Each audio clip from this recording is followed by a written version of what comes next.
Have you ever killed anybody? No, thank God. My children asked me that. And I told them very proudly that I have never taken any action that resulted in the death of another human being. There's one kind of half exception.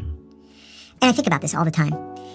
In 1993, I guess it was, I was sitting in the morning meeting.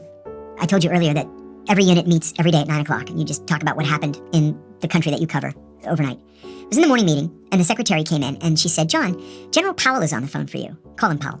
I said, General Powell? How does he know who I am? And she said, I don't know, but he asked for you by name. My boss is like, well, go answer the phone. So I went to my desk, and I said, good morning, General Powell. This is John Kiriakou. And he says, John, if the Iraqis were going to kill the president, who would actually be in charge of that operation? And I said, well, if you're talking about the attempt to kill President Bush, George H.W. Bush, he had been visiting Kuwait.